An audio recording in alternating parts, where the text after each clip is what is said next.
4 janvier 1959, une date marquée par des émeutes qui a coûté la vie à plus de 500 personnes. Les meetings de l'Abaco à l'origine, le foot s'en était mêlé. Le déclic de la conquête de l'indépendance l'a imposé. Dans ce journal, votre rédaction est revenue sur les perturbations économiques, les dégâts matériels, pertes en vies humaines qu'a causé cette journée, mais également un focus sur la multiplace de l'IMCA. Mesdames et messieurs, voilà, c'est tout pour la vitrine de votre journal, le développement dans le corps de ce journal.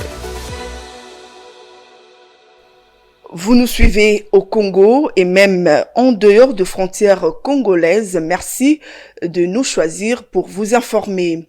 Les émeutes lancées le 4 janvier 1959 à l'ex-Léopoldville, Kinshasa actuelle, sont une série de troubles sociaux s'étant déroulés dans cette ville, paralysant notamment les activités économiques de la capitale de l'ex-Congo belge et marquant un tournant décisif vers l'indépendance du Congo.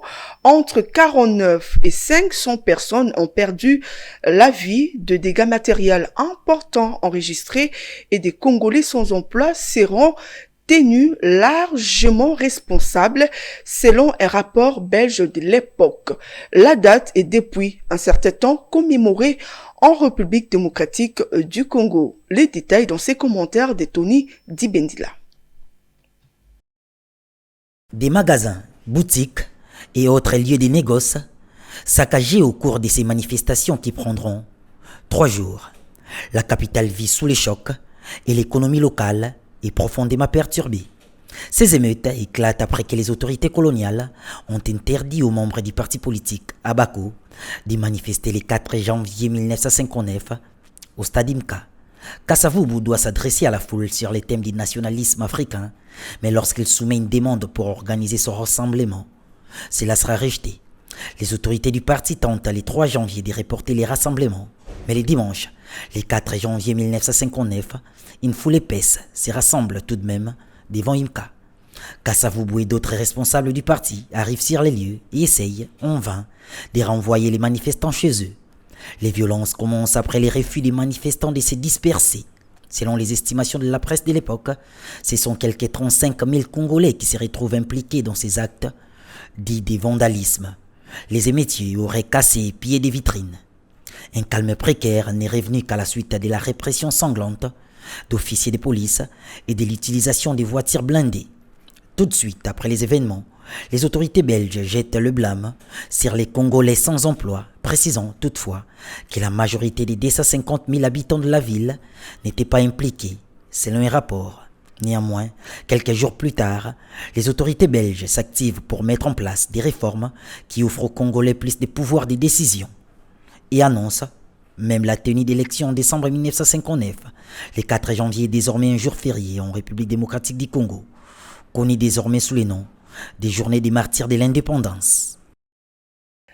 Les Congolais se souviennent, 64 ans après, de scènes violentes de émeutes qui se sont déroulées dans les rues de l'ex-Léopoldville après l'annulation par l'autorité coloniale d'un meeting de l'Abaco programmé dans les installations de l'IMCA. 3 jours de suite marqués par des troubles sociaux et de perturbations sérieuses des activités économiques. Votre rédaction revient dans ces reportages. Suivez. IMCA rappelle constamment la date du 4 janvier 1959 où, dans les rues de Kinshasa, à cette époque, les mots magiques étaient indépendance. Le cria au vu et au sud belge par défi et pour arracher inéluctablement l'indépendance dans le but d'inciter le roi de Belge de prendre acte. De scènes de mètres s'en étaient suivies et cela avait paralysé les activités économiques comme le témoigne Jean Capaille.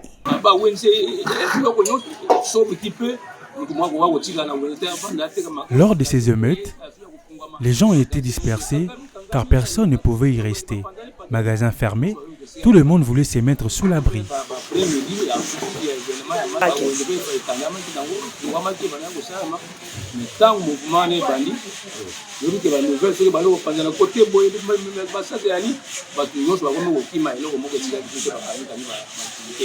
Raphaël Modia se souvient encore de cette journée comme si c'était hier.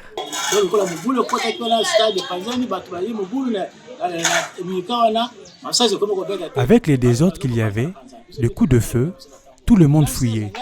Ma sœur Renée était même visitée par des soldats belges qui croyaient qu'elle gardait des armes. Après avoir fuyé, ils n'ont rien retrouvé et ils l'ont relâchée.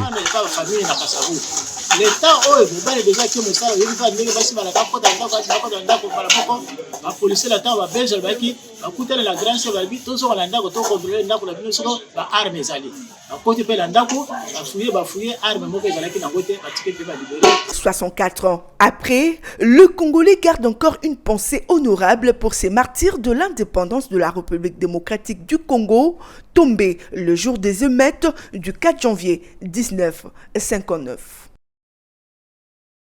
La République démocratique du Congo célèbre ce 4 janvier la journée de martyrs de l'indépendance. 64 ans passés, qu'est-ce qui est devenu ces centres culturels Imika qui devaient abriter le discours de l'Abako dont l'interdiction a déclenché les émeutes, mal entretenus, interminables conflits interne entre gestionnaires. Dans ces reportages, l'un des travailleurs rencontrés revient sur les difficultés de ces mythiques centres. Jonathan Bakele et Ruben Manata. Connu pour son histoire en rapport avec la lutte pour l'indépendance de la République démocratique du Congo, le mythique centre culturel IMCA a perdu à ses jours son image de marque. En effet, alors qu'il devait servir de principaux sites touristiques au regard de son histoire pour les générations actuelles et futures, cet endroit est transformé en un lieu aux allures abandonnées et connaît plusieurs problèmes internes, dont les conflits entre gestionnaires. IMICA, c'est une organisation internationale. Les ASBEL, les anglais, les pour l'encadrement jeunesse. Quand on a basket, on a d'abord IMICA. Bimisi ba mutombo dikembe, ba modi, ba petit belé, ba betalelo netas, ba bandia. Eza structure moko ya mukete eza international ndondo eza trou awa moyen penato sala musala oyo IMICA ya Londres, IMICA ya Belgique, IMICA Canada, IMICA Angola sala ka Kenya pour siège Afrique eza na Kenya moyen to sala musala penza eza te parce que eza kaka kofunda na kofunda mais lokola nazo biso boye un certain Moutoumoko Boye aye alobi ye azalaka président en 2015 aye na re na ba policier wa bache désordre babimisi bato libanda biso nyonso tokendeki libanda désordre koti babiloko ebungi biloko francophonie ezalaki awa ebungi tobandaki kofutama te mais banda nouveau secrétaire général aye na président AI ou atikali wana en tout cas tozaka na retard te azo futa biso suka sanza nyonso prime ke loko tozo senga na bakonzi ba libérer ensemble salama na IMICA oya ko ma président a dirigé comment mutozo ya lobi azalaka président en 2015 pe bengami ba Jean. Signalons que son siège international se trouve à Genève en Suisse, celui de l'Afrique à Nairobi au Kenya. En RDC, son siège est situé au cœur de la capitale congolaise, au quartier Matongé, dans la commune de Kalamou, dans un état piteux. En cette célébration de martyrs de l'indépendance, notre curseur s'est fixé sur l'avenue Kasavubu, une artère de grande importance économique qui traverse la capitale et allonge plusieurs communes, entre autres Kasavubu et Bandalungwa. Pourquoi porte-t-elle le nom du premier président de la République démocratique du Congo, un des artisans de l'indépendance? Élément de réponse dans ces reportages de Jonathan Bakele et Ruben Manata. Les Kinois célèbrent la journée de martyrs de l'indépendance de la République démocratique du Congo. Plusieurs Congolais estiment ainsi que la journée du 4 janvier 1959 marque les souhaits du peuple à accéder à l'indépendance après une longue période de colonisation. Quelques Kinois approchés à l'occasion sont revenus sur les raisons pour lesquelles l'avenue Kasavubu, envahie aujourd'hui par les vendeurs venus de toutes parts, porte le nom du premier président Joseph Kasavubu. Elle a été baptisée sous le nom de Kasavubu puisque ce même jour, Kasavubu devrait tenir un meeting. Mais comme on ne voulait pas qu'il tienne le meeting, avec l'euphorie des gens qui venaient du stade, c'est alors que vers Mariano, il y a eu des bandades entre la population et ceux qui ne voulaient pas qu'on fasse des meetings. C'est une journée vraiment à laquelle j'accorde une grande importance parce que c'est une journée où nous commémorons les gens qui se sont battus pour l'indépendance de notre pays. Kasavubu, je pense que c'est le nom du premier président de ce pays qui est considéré comme l'héros national, qui lui aussi s'est battu pour ce pays. C'est un fils d'une de ces pays, raison pour laquelle cette avenue a été baptisée Kasavubu. À mon avis, je pense que l'avenir n'est pas bien entretenu. Il faut au moins entretenir très bien cette avenue parce que le nom qui a été attribué à cette avenue, c'est le nom d'une grande personnalité de ce pays. L'avenue Kasavubu, plus de 15 km de long, revêt une importance économique cruciale pour la capitale de Kinshasa, du fait qu'elle traverse cette mégapole allant du boulevard du 30 juin à la commune de la Gombe, en allongeant les communes de Kinshasa, Kalamu, Kasavubu, Ngiringiri, Bandalungwa pour prendre chute à Kintambo.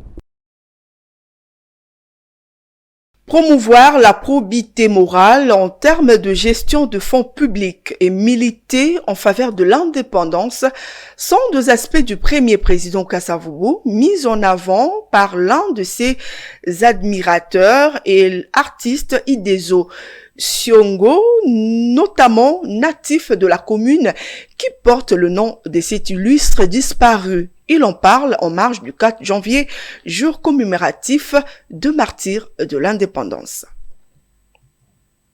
Ce que moi, j'ai retenu à notre présent, parce que c'est un monsieur, il a travaillé vraiment fortement. Hein? Il n'a pas voulu la corruption, il n'a pas voulu les magouilles. Un chef de l'État est allé en Bruxelles, à la table ronde, dès son retour au pays. L'argent qu'il a vécu dans la caisse congolaise, cet argent vraiment a fait beaucoup de choses dans ce pays à cause de lui. Le 4 janvier, qu'est-ce qui s'est passé? Vraiment pour le début, le veille là, c'était le match au stade Tata Raphaël entre Vita Club contre le club belge s'appelait Mikado. Alors, lorsque le match se jouait, c'était vraiment l'injustice totale. Le club a été battu par 4-2, mais c'était l'injustice. C'était le jour, le parti de Bakongo, qui s'appelait Abako, Alliance de Bakongo. Ce n'était pas le parti politique, c'était l'Alliance pour le Bakongo, qui voulait faire leur meeting. Maintenant, les Belges, ils ont fait un refus. Ces gens ne veulent pas que nous faisons notre meeting. Ah, en sortant au stade, les supporters en colère, là, ils ont posé la question. Mais qu'est-ce qui se passe? Maintenant, voilà, ces gens-là, les Belges, les militaires et les policiers, ils sont en train de nous tirer. Alors, comme ils sont en train de faire ça, maintenant, aujourd'hui même, nous allons commencer ce qu'on appelle le martyr. C'était le peuple contre le militaire. C'était tout un bagarre. Alors, à cause de ça, que le Premier ministre Lumumba dit, bon, comme j'ai vu, nos peuples, ils sont morts à cause de ça.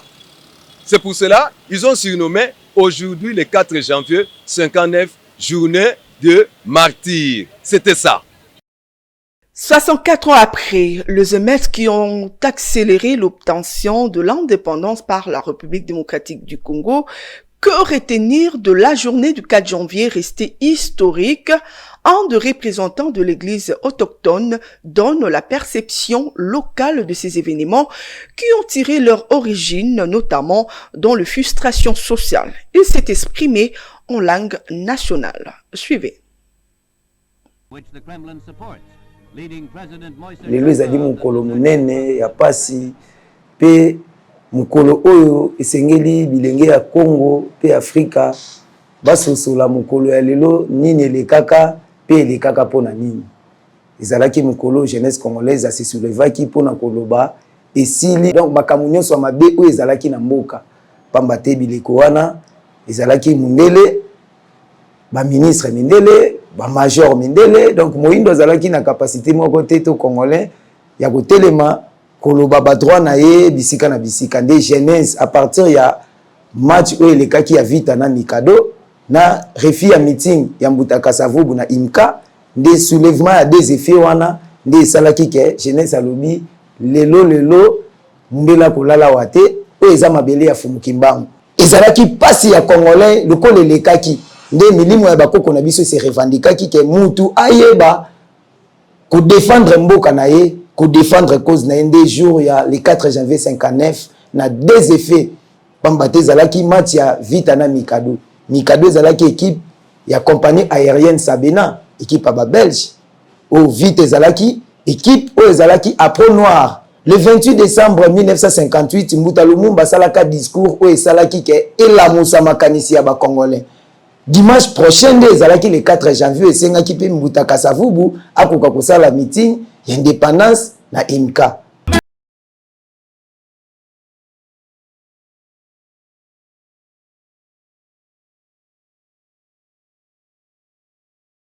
À présent, autre chose dans ces journaux, concurrence déloyale imposée par certaines ambassades.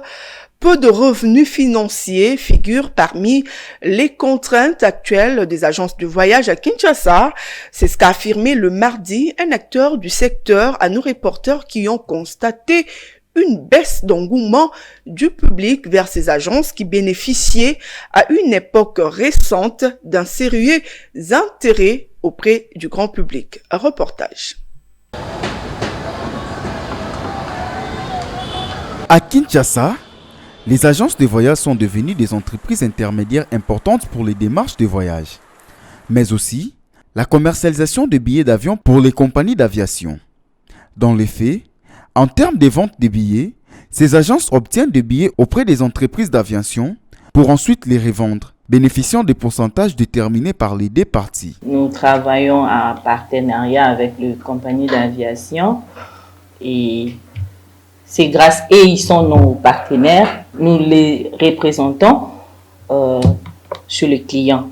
On a des sites là où on peut trouver les billets, on conclut, mais on fait les billets pour les clients, mais nous gagnons le pourcentage avec les compagnies aériennes. Plusieurs difficultés rencontrées dans ces secteurs ont également été évoquées. On n'a pas d'autres emplois, on a créé nos propres emplois d'assister des clients, mais s'il y a déjà d'autres personnes qui sont déjà dans les ambassades et ils sont déjà assistés, et nous on sert à quoi? On ne sert plus à rien en fait. Nous payons les taxes, nous payons des impôts, ils sont tout le temps là derrière nous pour chercher les documents ou les payer des taxes comme vous avez dit. Donc voilà, nous sommes réglo avec l'État. Nous payons tout ce qu'ils demandent, mais en réalité, notre travail n'est pas vraiment facile, au fait. C'est plus rentable comme avant. Il y a beaucoup de choses qui ont changé. Ça devient un peu compliqué. Une sorte de commerce déloyal que dénoncent ces agences, qui espèrent que l'État congolais vienne un jour à leur secours.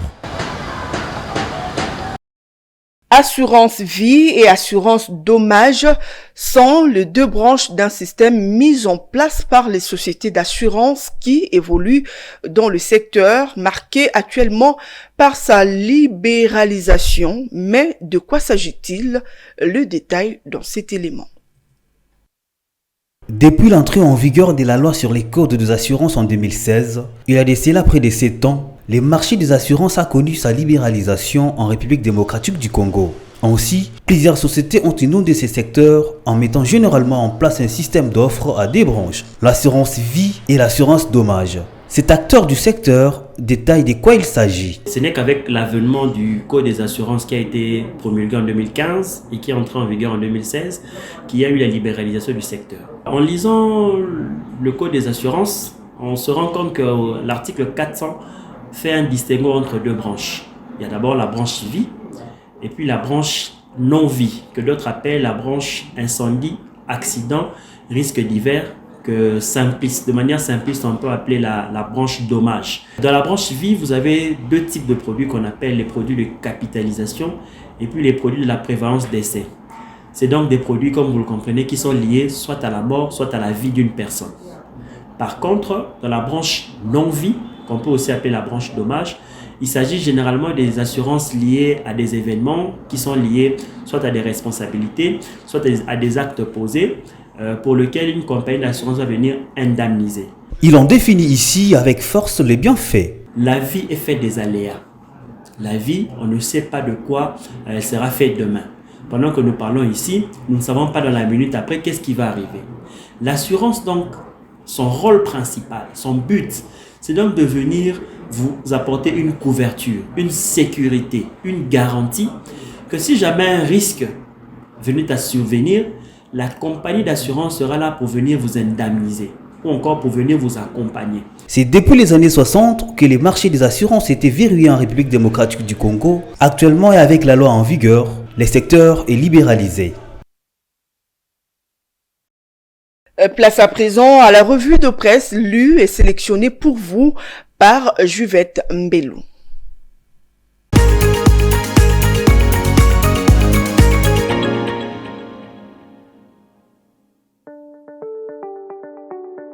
Mesdames et messieurs, bonsoir et bienvenue dans cette revue de presse économique. Débutons cette revue de presse avec Deskeco qui titre RDC, le ministre AI du plan Crispin Mbadou, rassuré de l'évolution positive du programme de développement local de 145 territoires. Le journal indique que le programme des Nations Unies pour le développement a rassuré le ministre ad interim du plan Crispin Mbadou de l'évolution de la mise en œuvre du programme de développement local des 145 territoires. C'était lors d'une réunion qu'il a présidée ce mardi 3 janvier 2023 à Kinshasa avec la représentante adjointe du PNUD. Le journal renseigne que, au menu des échanges, le rapport sur l'état d'avancement du processus de passation des marchés dans la mise en œuvre du programme de développement local des 145 territoires par les PNUD.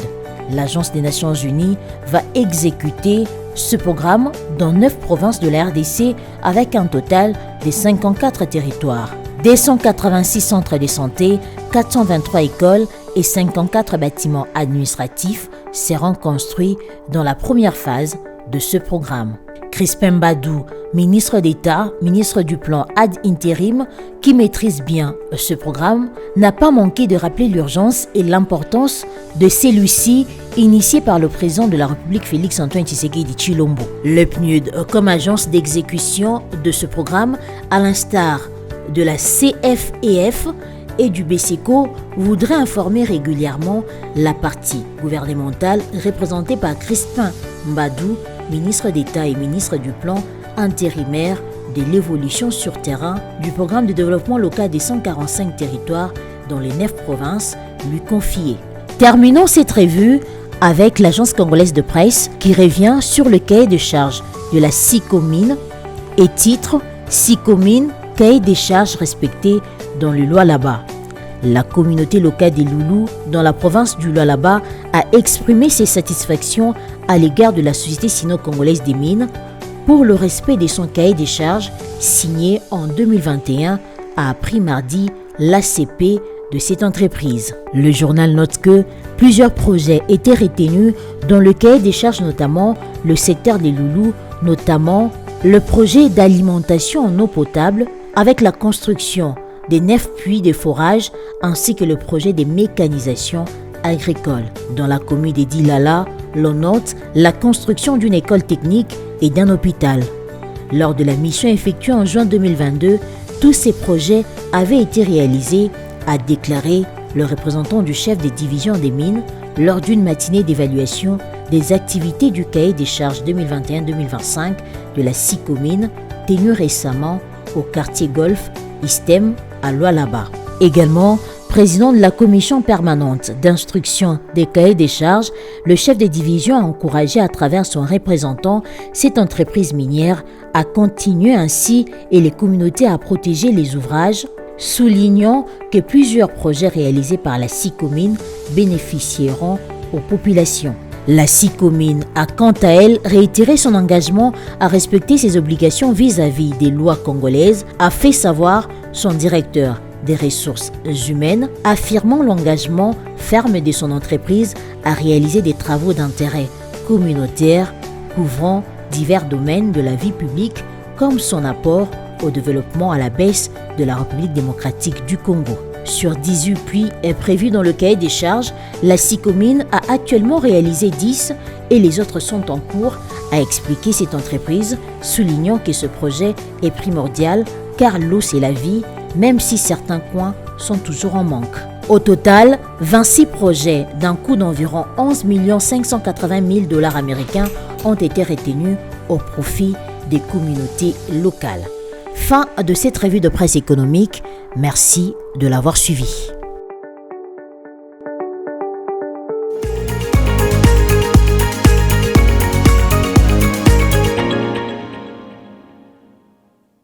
Avant de boucler complètement cette édition d'information, on va prendre le rappel de titres pour tous ceux-là qui nous ont pris en cours.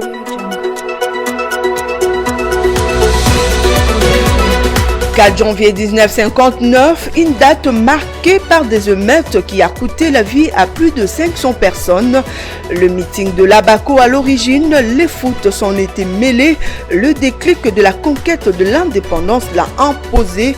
Dans ce journal, vous avez suivi les éléments de votre rédaction qui est revenu sur les perturbations économiques, le dégât matériel, perte en vies humaines qu'a causé cette journée, mais également un focus sur la multiplace de l'IMCA.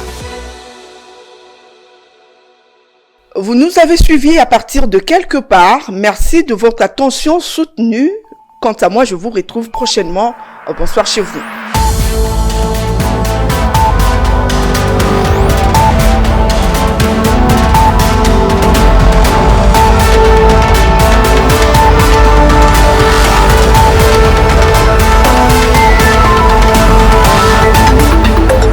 Dans une sphère médiatique, essentiellement tournée vers des contenus généralistes, où l'originalité n'a plus sa place au chapitre, où le secteur de l'économie et finance, pourtant poumon d'un État, sombre dans les oubliettes, voici enfin Ecofin Télévision. Économie et finance télévision, votre chaîne thématique essentiellement économique, vous offre un contenu original. Nous traitons des questions monétaires, commerciales, énergétiques, minières, pétrolières et environnementales. Notre créneau, vous proposer des informations, des analyses, des perspectives et prévisions économiques. Ecofin Télévision vous permet également de comprendre la coopération entre les États et les institutions, sans oublier l'épineuse question de la dette. Ecofin Télévision, tout savoir sur les investissements, les échanges commerciaux, la balance commerciale et la balance des paiements, le taux d'échange, l'état des lieux de la lutte contre les détournements des finances publiques, la coopération bilatérale ou multilatérale. Ecofin Télévision vous explique comment l'économie nationale est directement liée à l'économie mondiale. Notre particularité fait notre originalité. C'est pourquoi nous disons Ecofin Télévision, mieux que savoir sur l'économie et finance, comprendre.